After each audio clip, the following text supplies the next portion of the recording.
अस्सलाम वालेकुम नाज़रीन, आपका मेज़बान यासिर शामी आपकी खिदमत में हाजिर है और आप देख रहे हैं डेली पाकिस्तान। मलका कोहसार मरी की सूरत हाल पूरे पाकिस्तान के सामने है और इस वक्त तकरीबन 1.25 लाख से 1.5 लाख गाड़ियां मलका कोहसार मरी जाने और आने वाले रास्तों पर बुरे तरीके से फंसी हुई हैं। इन 3 से 4 दिनों में हमारे पास तकरीबन 1.25 लाख से लेके 1.5 लाख गाड़ियां एंटर हुई हैं। ये डीएसपी ट्रैफिक है मरी के, जिन्होंने फिगर दिया है कि पिछले तकरीबन 3 से 4 दिनों में 1.25 लाख से 1.5 लाख गाड़ी मरी में एंटर हुई या वहां से निकल रही है। अगर ऑन एवरेज एक गाड़ी में 4 अफराद बैठे हैं, 1.5 लाख से इनको ज़रब दी जाए 1.5 लाख गाड़ियों से, तो तकरीबन ये सियाहों की तादाद 6 लाख बनती है, जो कि सड़कों पर बुरे तरीके से बर्फ में धंसे हुए हैं या जिसकी वजह से उनका जानी नुकसान हो रहा है। मरी में कंडीशन बहुत खराब है, 16 लोग मर गए हैं ऑक्सीजन की कमी की वजह से। कोई रेस्क्यू कोई बंदा कोई भी नहीं आ रहा। ये गाड़ी में 4 भाई ये भी ऑक्सीजन की कमी की वजह से मर गए हैं। ये देखें, चारों मरे हुए हैं। ये वीडियो आप अपनी स्क्रीन पर मुलाहिजा कर सकते हैं, जिसमें एक शख्स बता रहा है कि तकरीबन 16 अफराद यहाँ मर चुके हैं। एक गाड़ी का जब वो दरवाजा खोलता है तो 4 अफराद जो हैं शदीद बर्फ की वजह से ठठराते हुए ऑक्सीजन की कमी की वजह से वो लोग गाड़ियों में ही वफात पा चुके हैं।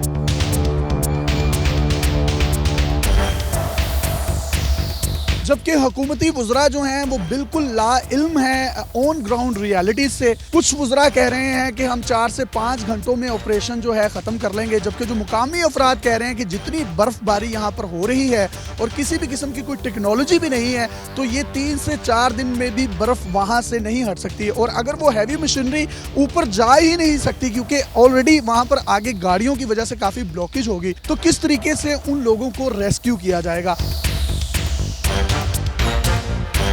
आप अपनी स्क्रीन पर एक और वीडियो देख सकते हैं जिसमें पूरी की पूरी फैमिली, ये एक ऐसे दिलखराश मनाजिर हैं जिसको देखकर दुख भी होता है, तकलीफ भी होती है। इनके चेहरे हमने ब्लर किए हैं कि चारों अफराद जो हैं बुरे तरीके से ठंड से ठठराते हुए ऑक्सीजन की कमी की बाइस वहां पर वफात पा चुके हैं।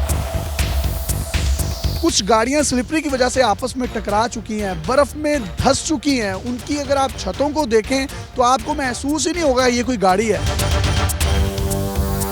लेकिन हुकूमती चंद वुज़रा गाड़ियों का इतना रश देखकर जश्न मना रहे हैं और इसको खुशहाली की इलामत करार दे रहे हैं। चौधरी फवाद हुसैन साहब अपने एक ट्वीट में कहते हैं कि मरी में 1 लाख के करीब गाड़ियां दाखिल हो चुकी हैं। होटलों और इकामत गाहों के किराए कई गुना ऊपर चले गए हैं। सियाहत में ये इजाफा आम आदमी की खुशहाली और आमदनी में इजाफे को जाहिर करता है। इस साल 100 बड़ी कंपनियों ने 929 अरब रुपए मुनाफा कमाया। तमाम बड़े मीडिया ग्रुप्स 33 से 40% मुनाफे में हैं। तो जनाब, अगर मुल्क में इतनी खुशहाली है और मीडिया हाउसेस भी करोड़ों रुपए कमा रहे हैं और इसके साथ साथ होटल इंडस्ट्री भी ऊपर जा रही है और इमरान खान साहब खुद टूरिज्म को प्रमोट करने की बात करते हैं कि इंटरनेशनल टूरिज्म, इंटरनेशनल सियाहत को पाकिस्तान में फ़रोग देने की एक अहम ज़रूरत है, तो जब तक आप अपने लोकल बाशिंदों को ही अच्छे तरीके से एंटरटेन नहीं कर सकेंगे, उनको अकोमोडेट नहीं कर सकेंगे, उनके लिए स्टेट ऑफ द आर्ट कोई ऐसी रेस्क्यू मशीनरी नहीं होगी जो कि शदीद बर्फबारी के बायस इन सियाहों को वहाँ से निकाल सके, तो आप किस तरीके से एक्सपेक्ट करते हैं कि इंटरनेशनल टूरिज्म पाकिस्तान में आएगा।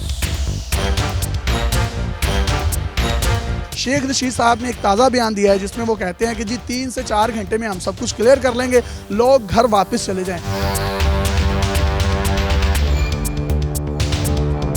वज़ीर दाखिला साहब, लोग वापस घर कैसे जाएंगे? गाड़ियां फंसी हुई हैं। जब तक फौज या हमारी सिक्योरिटी फोर्सेस जो हैं वो वहां पर जाकर मुकम्मल तौर पर कोई ऑपरेशन नहीं करती, इन लोगों को निकालना नागुज़ीर हो जाएगा। और मौसम की शिद्दत मनफी में दर्जा हरारत वहां पर जा रहा है, लोग ठठराते हुए मर रहे हैं। लेकिन मैं यहाँ पर समझता हूँ हुकूमत के साथ साथ वहाँ पर मौजूद वो तमाम होटल इंडस्ट्री के लोग और ख़ास तौर पर जो होटल्स के मालिकान हैं, वो 3-3, 4-4 हज़ार रुपये पर रेंट पर जो रूम देते हैं वो 20-20, 25-25 हज़ार रुपये चार्ज कर रहे हैं। लोगों ने व्हाट्सएप पर स्टेटस लगाए हुए हैं, फेसबुक पर स्टेटस लगाए हैं, ट्विटर पर स्टेटस लगाए हैं कि काइंडली हमें कोई शेल्टर दे दें, हमें कोई फूड दे दें, वी आर रेडी टू पे। लेकिन उनकी भी किसी भी किस्म की कोई सुनवाई नहीं हो रही। मैं ये समझता हूँ कि हुकूमत को सख्त एक्शन इन होटल मालिकान के खिलाफ भी लेने चाहिए जो कि लोगों की मजबूरी का भरपूर फ़ायदा उठाते हैं।